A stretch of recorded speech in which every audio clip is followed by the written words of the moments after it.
श्रीमन्नारायण नारायण हरि हरि। थोड़ा सा इसको नारायण नारायण हरि हरि। श्रीमन्नारायण नारायण हरि हरि। श्रीमन्नारायण नारायण नारायण। श्रीमन्नारायण नारायण नारायण। लक्ष्मी नारायण नारायण नारायण। लक्ष्मी नारायण नारायण नारायण। माता नारायण नारायण नारायण।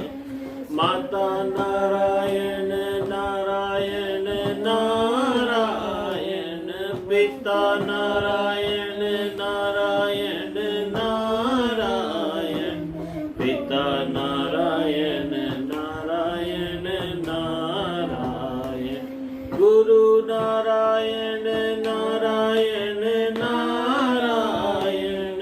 गुरु नारायण नारायण नारायण। श्रीमन्नारायण नारायण नारायण। श्रीमन्नारायण नारायण नारायण। जय जय नारायण नारायण नारायण। जय जय नारायण नारायण नारायण। ओम नारायण नारायण नारायण। ओम नारायण नारायण नारायण। बोलिए श्रीमन्नारायण भगवान की जय। अब कोई बच्चा बताएगा ये भगवान का नाम लेने से क्या फायदा होता है? भगवान का नाम लेने से कोई फायदा नहीं होता। अगर भगवान को अगर आप अपनी भावना प्रस्तुत करते हो उससे फायदा होता है। भगवान का नाम लेने से जब आप किसी का नाम लेते रहते हो तो आप उसको जल्दी प्राप्त हो। भगवान का नाम लेते हैं उससे अपने पाप दूर होते हैं। ईश्वर का भजन करते हैं तो ईश्वर की कामना करते हैं अपन। ये पाप धुलते हैं।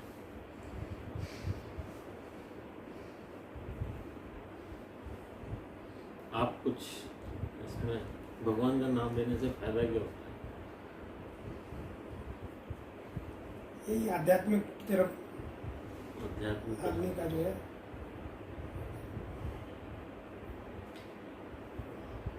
कपड़ा धोने के लिए, कपड़ा साफ करने के लिए साबुन लगती है, पानी लगती है, दोनों चीजें। लेकिन हमारा मन कैसे साफ करें? कपड़ा कॉटन के तार से बंधा होता है, साबुन लगाने से उसके ऊपर लगा हुआ मैल साफ हो जाता है। मन विचारों से बना हुआ है, उसकी सफाई कैसे हो? प्रभु का नाम लेने से और अपने विचारों को बिल्कुल शुद्ध रखना, किसी के प्रति कपट नहीं, छल नहीं, द्वेष नहीं, ठीक है ना। और बस भगवान का नाम लेते रहो। अच्छा तो ये जो मम्मी ने बताया ना, हमारा मन किससे बना हुआ है? विचारों से। किससे बना हुआ है निशान? विचारों। हमारा मन विचारों से बना हुआ है। विचारों में अगर भगवान के नाम रूपी शुद्ध विचार मिलाती जाए, दिव्य नाम मिलाती जाए, तो उन विचारों के अंदर शुद्धता आती है। वरना हमारे विचार दूषित, क्योंकि विचारों का जो उद्गम स्थान है जहाँ से विचार निकलते हैं वो हमारी पूर्व जन्मों की वासनाएं हैं। हर जीवन में हम 84 लाख योनियों में चल रहे हैं। हर जीवन में कहीं ना कहीं हमें कोई चीज ऐसी करी जिसका अधूरापन हमारे अंदर रह गया। जैसे किसी जीवन में हम चूहा बने थे और उस समय हमें खाने में लड्डू आ गया, वो अच्छा लगा, अब हमारी दोबारा उसको खाने की इच्छा वो दबी रह गई। किसी जन्म में हम कुत्ता बने और उस समय में किसी ने रोटी डाल दी, वो रोटी खा करके हमारी तृप्ति नहीं हुई, बल्कि उसकी इच्छा जागृत हो गई और वो अपूर्ण इच्छा हमारे मन में सूक्ष्म शरीर के अंदर, मन के अंदर विचार रूप में, इच्छा रूप में बैठ गई, सबकॉन्शियस माइंड के अंदर चली गई। अब ये जो अपूर्ण इच्छाएं, ये सब वासनाएं कहलाती हैं। ये हमारी वासनाएं एकत्रित होती गई होती, जन्मों की वासनाएं एकत्रित होती गई। तो अब जब हमें मनुष्य शरीर मिला है तो इन वासनाओं से इच्छाएं प्रकट होती हैं, इस वासनाओं से इच्छाएं निकलती हैं, क्योंकि वो दबी हुई हैं। तो जब भी उनको अपना फील्ड ऑफ इंटरेस्ट मिलता है, ये आप गए अभी कहीं पे पकवान बन रहे हैं, तो वो जो हमारी रोटी की दबी हुई वासना थी वो प्रकट हो गई इच्छा रूप में। तो जब ये इच्छाएं हमारी प्रकट होती हैं तो इसमें दो चीजें होती हैं। जब इच्छाएं प्रकट होती हैं तो या तो हमें वो वस्तु मिल जाएगी या वो वस्तु हमें नहीं मिलेगी। अगर हमारे वासना की वस्तु हमें मिल गई तो उसके प्रति लोभ बढ़ेगा। अब हमने रोटी खाई, अच्छी लगी, और रोटी खानी है, तो हमारी जो इच्छा है, जो उसकी वासना है, वो सशक्त होगी, है बलवान होगी। और अगर नहीं मिली तो हमें क्रोध बढ़ेगा,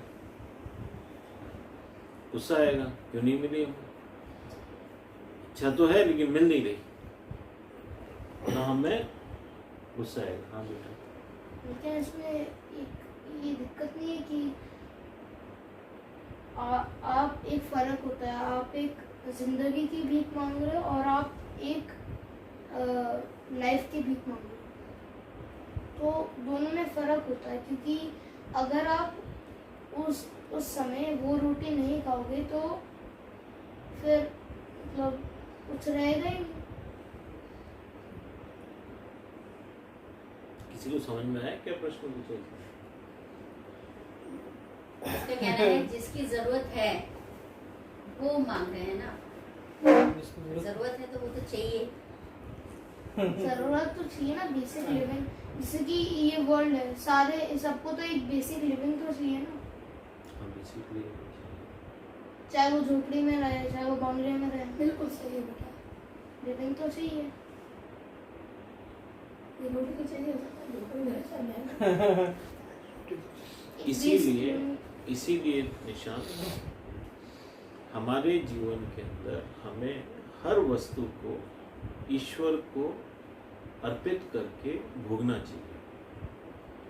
भगवान को प्रसाद लगा करके जब हम कोई वस्तु ग्रहण करते हैं तो अब आने वाले समय, अभी तक तो हमारे उसके प्रति वासना थी, लेकिन अब आने वाले में क्योंकि अब हम प्रसाद रूप में उसको ले रहे हैं, तो अब वो वासना क्रिएट नहीं करेगी। वो वस्तु जिसको हम भगवान को अर्पित करके ग्रहण करते हैं, आने वाले समय में अब उसकी वासना नहीं बनेगी, क्योंकि अब हमने वो भगवान को अर्पित कर दिया। आप समझे इसके अंदर फर्क? हमें चाहिए, हमारे आवश्यकता, क्योंकि हम अगर वासना को एक्सप्रेस नहीं करेंगे तो वो दबी रहेगी। वासना क्या होता है कि जैसे पानी भरे भरे काई जम गई।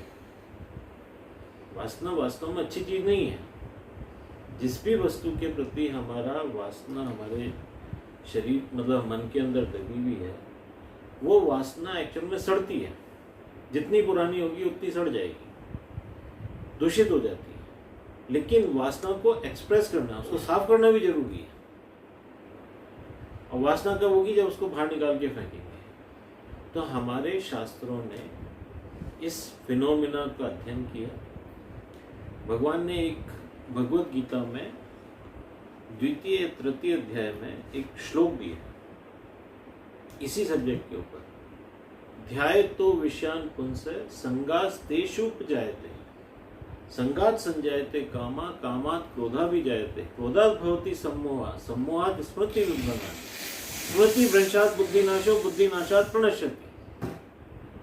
इसका मतलब हुआ कि जब भी हम खाली बैठे होंगे ना, तो हमारे पूर्व जन्मों के कर्मों के जो अपूर्ण इच्छाएं हैं, उन वासनाओं में से विषय का ध्यान आएगा। जिस भी चीज के प्रति हमारा आसक्ति है, जिस चीज के प्रति हमारा लगाव है, उस वस्तु का हमारे मानस पटल में ध्यान आएगा। जैसे मैं खाली बैठा हुआ हूँ, यार एक कप चाय हो जाए, अब ये चाय कहाँ से आएगी? जो नहीं पीता उसके दिमाग में नहीं आएगी, लेकिन जिसको चाय की आदत है, जिसके मन में चाय की वासना बैठी हुई है, उसको अपने आप आएगी। सिगरेट पीने वाले को सिगरेट मिल जाएगी। तो ध्याय तो विषयान पुंस है, सबसे पहले विषय का ध्यान होता है। ध्याय तो विषयान पुंस है, संगास्तेषु जायते, फिर उसका सम करने की इच्छा उत्पन्न होगी कि यार कहाँ पे मिलेगी, कहीं उसके समीप पहुंच जाए, अपन विषय वस्तु के समीप पहुंच जाए। तो हम दुकान ढूंढेंगे, शराबी होगा वो मैं खाना ढूंढेगा, जुआरी होगा वो जुआ घर ढूंढेगा, किसी को जिस व्यक्ति को जिस चीज की वासना होगी ना, वो उसका रास्ता ढूंढेगा, उसका संग करने की कोशिश करेगा। संगास्तेषु जायते, संगात संजायते कामा, जब उसका संग हो जाएगा, वो दृष्टिगोचर हो जाएगी वो वस्तु, यार वो दुकान के अंदर सिगरेट का पैकेट रखा हुआ दिख गई, संगात संजायते कामा, तो फिर कामना उत्पन्न हो जाएगी। कामना अपने बढ़ती जाएगी, पूर्ण उसके अंदर आ जाएगी, अब तो चाहिए ही चाहिए, अब तो कैसे भी करके लेना है। संगात संजायते कामा, कामात क्रोधा भी जाएगा। अब यहाँ पे अगर उसके बीच में कोई विघ्न आ गया, पैसा नहीं है, कि किसी ने मना कर दिया, कि दुकान वाले ने बोला आज वो नहीं आया, संगात संजायते कामा, कामात क्रोधा भी जाते, अगर काम पूरा नहीं हुआ तो क्रोध आ जाएगा व्यक्ति, कैसे नहीं होगा, मेरे को चाहिए ये तो। और अगर मिल गई तो लोभ पड़ेगा, वासना और गहरी हो जाएगी कि अगली बार फिर चाहिए ये चीज। कि हमने सिगरेट फूंक ली, तो पहले आदमी जब शुरू करता है तब 1 पीता है, 2 पीता है, फिर धीरे धीरे 2 की 4, 4 की 8, 8 की 12 चैन स्मोकर बन जाता है। क्यों? क्योंकि उसका लोभ बढ़ रहा है। संगात संजायते कामा, कामात क्रोधा भी जायते, क्रोधात भवति सम्मोह। अब लोभ बढ़ा या क्रोध बढ़ा, ये दोनों कामना में से निकले हुए 2 भावनाएं हमारी, ये दोनों जब हमारे इमोशंस स्ट्रांग हो जाते हैं तो हम सम्मोहित हो जाते हैं। सम्मोहित कैसे हो जाते हैं? कि अब उस वस्तु में हमें दोष नजर नहीं आता। अब हमें सिगरेट का दोष आना दिखना बंद हो जाता है, सम्मोहित हो गए। सम्मोहित होने में क्या होता है, जो ऑब्जेक्ट होता है ना, हम उसके प्रति समर्पित हो जाते हैं। अब जैसा वो कहेगा वैसा करेंगे, आकर्षित हो जाते हैं, सम्मोहित हो गए। संगात संजायते कामा, कामात क्रोधा भी जाते, क्रोधात भवति सम्मोह, सम्मोहात स्मृति विभ्रम है। और जब हम सम्मोहित हो जाते हैं तो हमारी जो स्मृति है, जो हमारी याददाश्त है, वो भ्रमित हो जाती है। उसके अंदर जो है याददाश्त के अंदर उल्टा सीधा हो जाता है। हमें न रिश्तों का भान रहेगा, न हमें किसी और का। हम लोग उस समय एकदम खो जाते हैं, स्मृति भ्रमित हो जाते हैं। स्मृति भ्रंशात् बुद्धि नाशो। और जब व्यक्ति इस स्टेज पे पहुंच जाता है तो उसकी बुद्धि का नाश हो जाता है। बुद्धि का नाश माने सही और गलत की पहचान अब वो नहीं कर सकता। इस स्टेज पे आके उसको क्या सही है क्या गलत है ये बिल्कुल पता नहीं है, समझ में ही नहीं आता। बुद्धि नाशात् प्रणश्यति। और ऐसे मनुष्य का फिर पतन हो जाता है। फिर वो मनुष्य अपने स्तर से गिर जाता है। क्लियर है? Is it clear? आपको कुछ पूछना है? मैं प्रश्न पूछूं? हाँ। आपका बस ये कहने का मतलब है कि अगर आपके पास है तो आपको भगवान को वो चीज देनी चाहिए, भगवान को अर्पित करके। हम जैसे खाना खाते हैं ना, शुरू में हाथ जोड़ लेते हैं, ब्रह्मार्पणम ब्रह्मवे ब्रह्माग्नो ब्रह्मोत्तम ब्रह्मेव तेन गंतव्यम नम कर्म समाधिना। अब आपने भगवान को इसका अर्पित कर दिया। तो अब ये क्या हो गया? ये हो सकता है हमारी वासना की चीज हो, हमारी इच्छा है इसके अंदर, लेकिन क्योंकि हमने भगवान को अर्पित कर दिया तो अब इसका लोभ नहीं बनेगा, अब इसकी और हमें चाहत नहीं रहेगी। भगवान उसको वहीं पे शांत कर देंगे। इसलिए जब भी हम खाना खाते हैं हमें प्रसाद लगा के खाना लेना चाहिए, भगवान को हाथ जोड़ के। लेकिन मेरा ऐसी ये भी सब्जी हो कि ऐसा भी जो भगवान का भोग लगा दो। मेरा ये प्रश्न है अगर हमारे पास नहीं ऑलरेडी नहीं हो, क्या? अगर हमारे पास यहाँ कुछ भी मतलब नहीं हो, अगर फॉर एग्जाम्पल बहुत एक हुआ है, ठीक है, वो भगवान के दर्शन करता है, सारी चीज़ें करता है। अब अगर उसको कोई कुछ दे और वो अगर वो भगवान को चढ़ा देगा तो अगले जन्म में उसको और उतना ही प्रसाद मिलेगा। भगवान को चढ़ाने का मतलब ये नहीं होता है निशान कि आप भगवान को दे देते हो फिर आपके और कुछ नहीं बचता। आप भगवान को अर्पित करके फिर वही चीज़ ग्रहण करते हो। हम किशमिश चढ़ाते हैं ना रोजाना भोग में, फिर क्या करते हैं, हम खाते हैं या उसको भगवान को देने के बाद भगवान ही उसका कुछ करते हैं? नहीं देते हैं, देते हैं ना। तो जो प्रसाद होता है भगवान, क्योंकि भगवान के निमित्त हम निकाल रहे हैं और भगवान का हमारी भावना से, उसकी जो हमारी भावना क्या रहती है कि ये हमने भगवान को अर्पित कर दिया। अब भगवान ने हमें दिया है, जो चीज हम इच्छा से लेते हैं वो हमारी वासना बनती है। लेकिन जब हम किसी का दिया हुआ, किसी ने हमें अपना, स्पेशली भगवान ने अगर हमें कोई चीज दी है तो उसके अंदर फिर वासना नहीं रह पाती। जैसा मम्मी ने बताया ना, वो अमृत हो जाता है। उस चीज की साइड इफेक्ट नहीं होते, वो अपना फ्रेग्रेंस नहीं छोड़ती, वहीं पे खत्म हो जाता है। लेकिन अगर हम उसको पहले ही मतलब खा लेंगे तो फिर आज इतने बड़े बड़े आदमी जो हैं वो आज नहीं बन पाते, क्योंकि अगर वो ऐसा कुछ करते तो अभी तो बहुत नीचे होते या फिर हम पहचान भी नहीं पाते उनको। वो भी हमारे जैसे आम बड़े आदमी से क्या मतलब है आपको? दे आर बिग हाइटेड, वो बहुत बड़े आदमी है, मतलब बहुत उनका कद बड़ा है, ये क्या उनके अंदर? बड़े आदमी से मेरा मतलब ये भी है कि बड़े बड़े यानी कि जो कि मंदिर को संभालते हैं, बड़े बड़े पुजारी होते हैं, जो कि बड़े बड़े बिजनेसमैन होते हैं, जो कि बड़े बड़े सिंगर्स होते हैं, सेलिब्रिटीज। इलॉन मस्क अब एग्जांपल। इलॉन मस्क कौन है? इन्वेंटर ऑफ टेस्ला अच्छा, एंड स्पेसएक्स। ओके। तो वो जो बड़े आदमी हैं वो अगर भगवान को प्रसाद करके खाना खाएंगे तो वो बड़े नहीं बन पाएंगे, आप ये कहना चाह रहे हैं? तो मेरा ये मतलब है, अगर भगवान को जैसे कि अगर वो हमेशा ये करते तो आज ये नहीं होते, वो आज आम जनता को होते। मतलब भोग लगाते, भोग लगाने के बाद भगवान को चढ़ाते। बेटा ये तो सारे धर्मों के अंदर है। आप जैसे क्रिश्चियंस में भी देखोगे ना, तो वो भी खाना खाने से पहले प्रेयर करते हैं। बट पापा, अगर आप अपना नॉलेज को भगवान को भोग लगा देते हो, अपनी नॉलेज का, तो भगवान फिर आपके नॉलेज की भूख को शांत कर देंगे। नॉलेज के नहीं भोग लगता है बेटा, भोग हमेशा भोग का लगता है।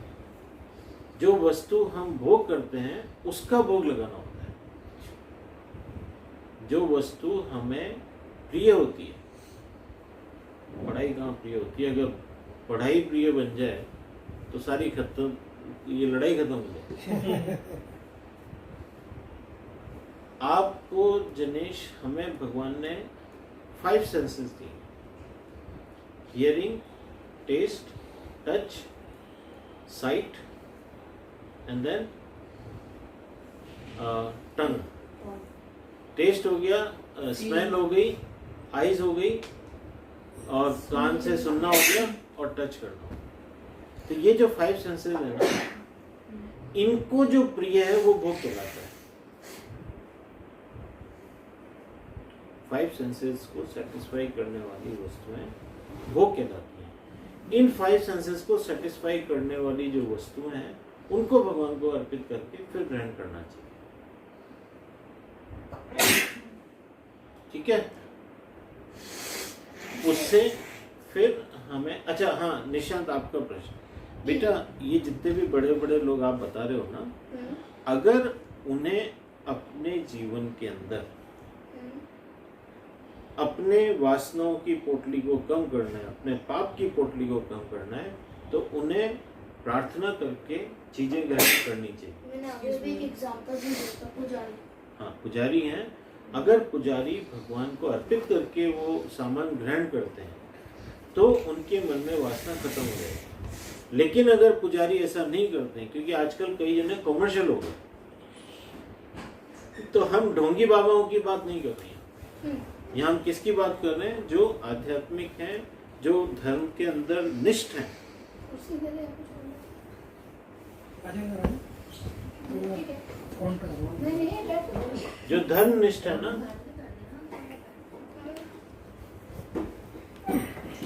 बेटा आप बैठ जाओ, ऊपर ही बैठ। जो धर्म निष्ठ है ना, उन लोगों की बात कर रहे हैं कि वो लोग जो हैं, अगर वो भगवान को अर्पित करके करते हैं तो उनके पाप जो है, ये जो हमारी वासना है ना, यही पाप है। ये जो हमने वासना इकट्ठी कर रखी है, यही हमारे पाप है और यही हमें दुख देते हैं। जिस दिन ये वासनाएं खत्म हो गई, उस दिन हमारा जीवन मुक्ति। जो महात्मा लोग होते हैं वो अपनी इस वासना की पोटली को पटक देते हैं और इससे पीछे छूटा नहीं, व्यक्ति जीवन मुक्ति को प्राप्त कर लेता है।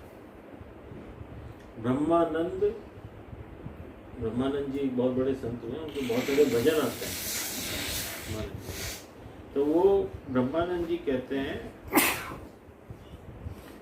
कि पाप की गठरी मेरे सर पर और गुरु ने उस गठरी को फिकवा दिया, यानी हमारी वासना की गठरी गिर गई। तो जब वासना की गठरी गिर जाती है तो व्यक्ति के चित्त के अंदर किसी भी प्रकार का जो विक्षेप है वो नहीं आता। अभी हमारे साथ क्या हो रहा है कि जैसे पानी होता है ना, पानी की तासीर होती है ठंडा होना, शीतल होना, लेकिन अब आप उसको हांडी को गर्म उसके ऊपर रख दो, जब तक नीचे आग जलती रहेगी वो उखलता रहेगा।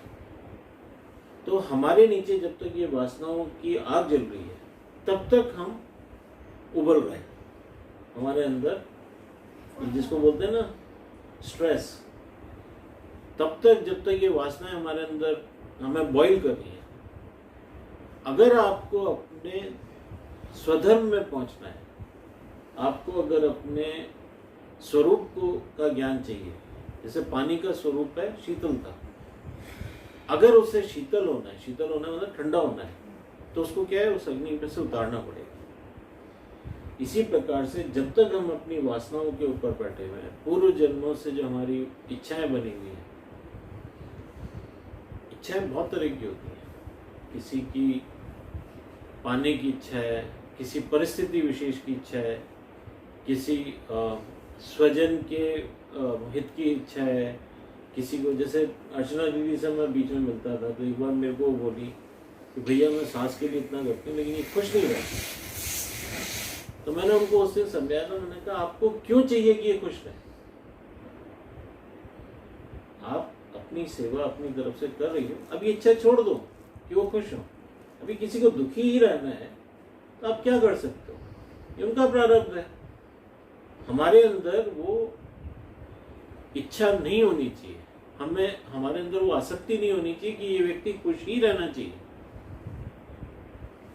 आप तो अपनी सेवा करो जो करो। आप अपनी सेवा करो। आज मेरी पत्नी को हमेशा सुख मिले, मेरे बच्चे को हमेशा सुख मिले, ये इच्छा हमें क्यों रखनी? बच्चा अपना किस्मत लिखा क्या है, अगर गरीब बन करके इसको भीख मांगनी है, हम क्या कर सकते हैं?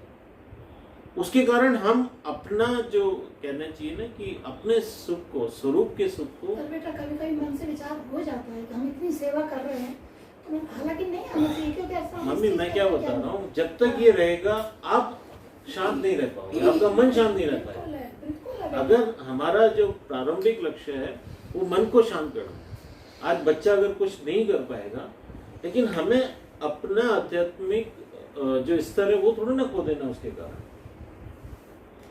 अभी वो अपना प्रारब्ध लिखा क्या है, जीवन में अगर कमी बनी हुई है आपकी किसी चीज के, तो आप क्या हमेशा बॉयल होते रहो, सब छोड़ दो, just accept everything as it is. जैसा है परमात्मा ने हमारे लिए सबसे बेस्ट करके दिया,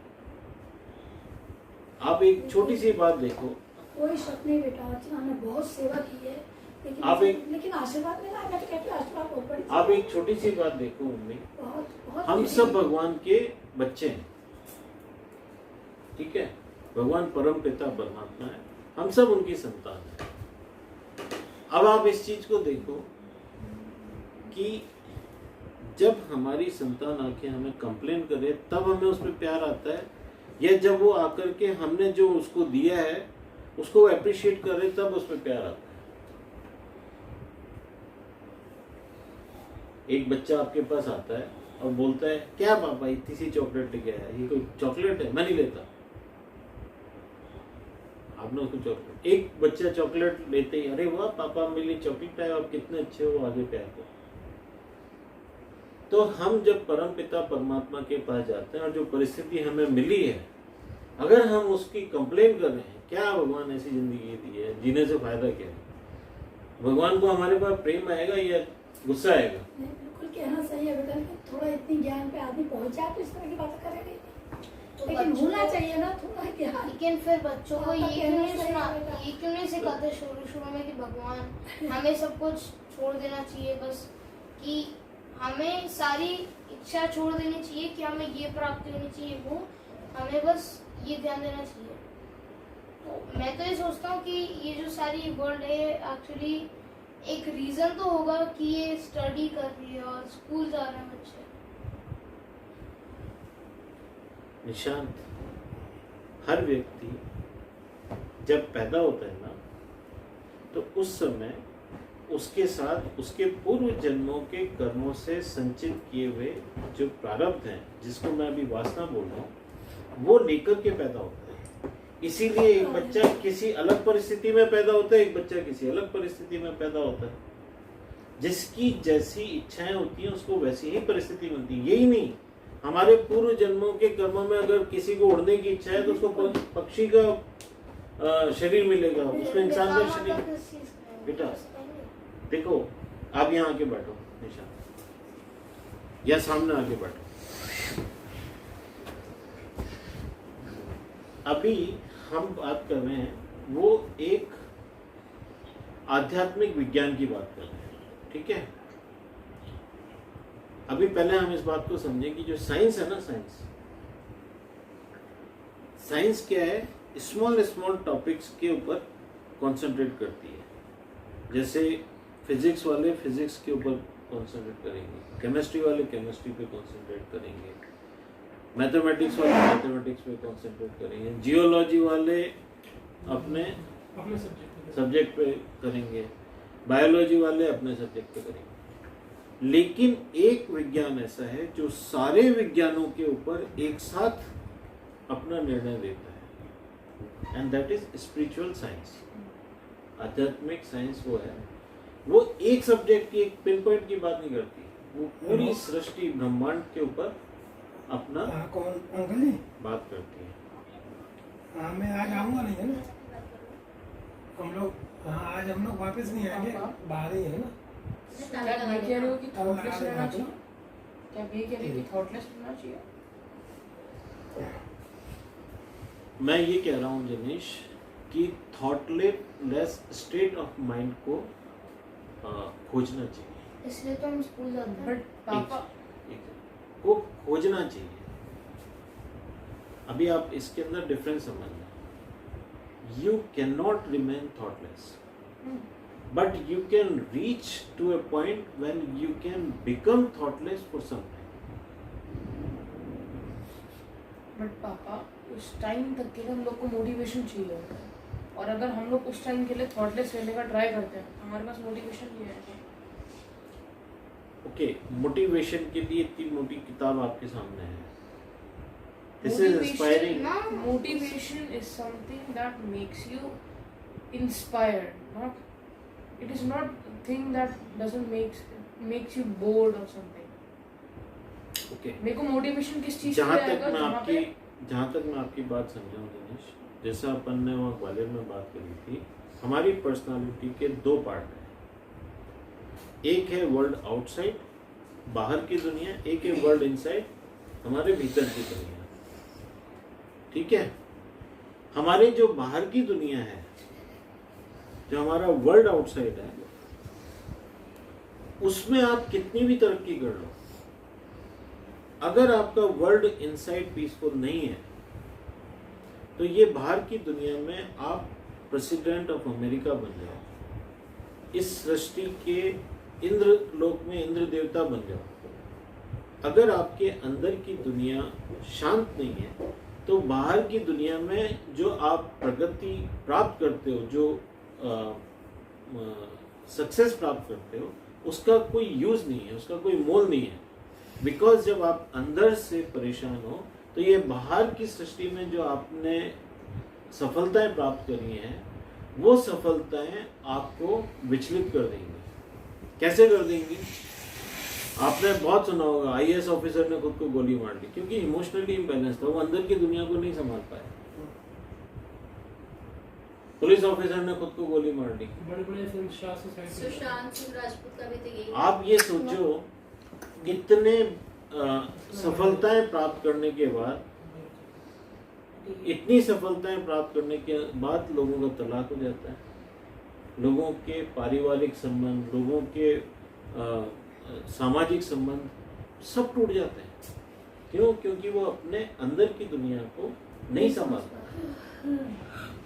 तो ये जो बाहर की दुनिया के अंदर जो हम लोग, जिसको आप बोल रहे हो ना कि मोटिवेशन, बाहर की दुनिया का मोटिवेशन, अगर आपके आध्यात्मिक दुनिया के इस इनर सफलता को आपने प्राप्त कर लिया, अपने माइंड को कंट्रोल कर लिया, वो कंट्रोल माइंड, वो संयमित मन वाला, बाहर की दुनिया के अंदर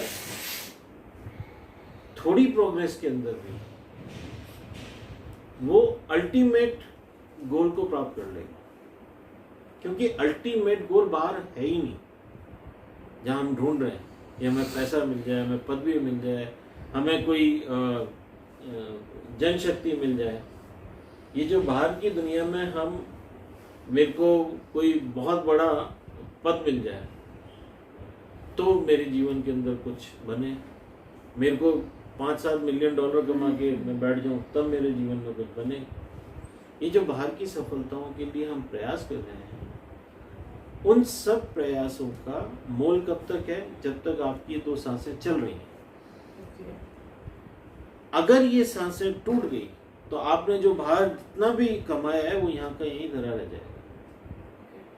लेकिन जो अंदर की दुनिया में आपने कमाई करी है, अपने अंदर परमात्मा की भक्ति करी है, भगवान के प्रति आपने खोज करी है, ये जो आपका ज्ञान है और ये जो आपके भगवान के प्रति जो आपने इमोशंस पैदा कर लिए, ये सूक्ष्म शरीर में आपके साथ अगले जन्म में जाएंगे। ओके, अभी आपने बोला भगवान के लिए हम लोग ने इमोशंस कर दिए, हाँ, फिर हम लोग थॉटलेस कैसे रह सकते हैं अगर इमोशंस ही थॉट्स में? मैंने आपको क्या कहा Dinesh? You can not remain without thoughts, but you can have some time. जैसे हम ध्यान में जाते हैं ना, जब मेडिटेशन करते हैं, उस पर्टिकुलर टाइम पे आप थॉटलेस बन सकते हैं।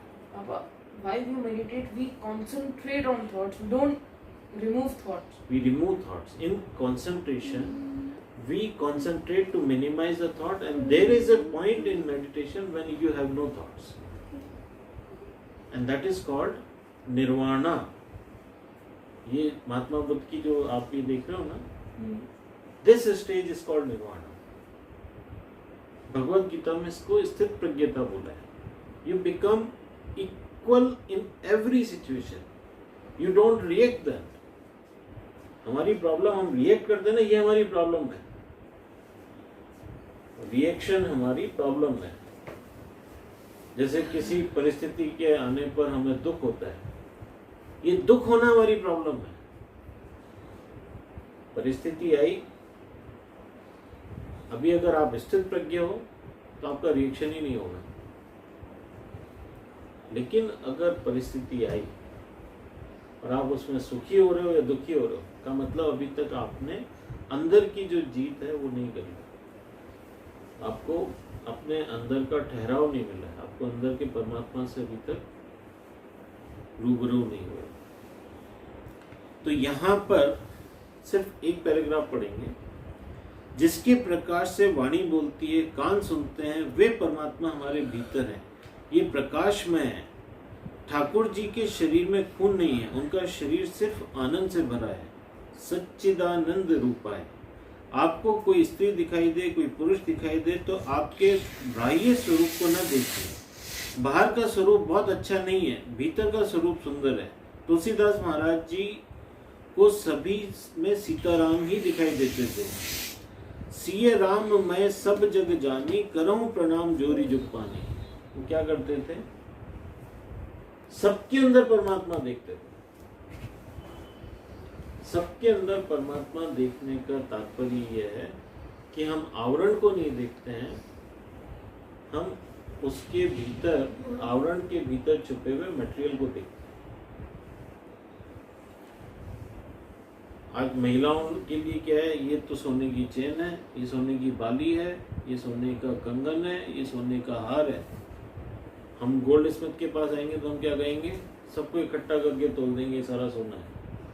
हमें न चेन दिखाई दे रही है, न हार दिखाई दे रहा है, न बैंगल दिखाई दे रहा है, हमें कुछ नहीं दिखाई दे रहा है। उसके अंदर हमें वजन दिखाई दे रहा है, इसमें सोना कितना है।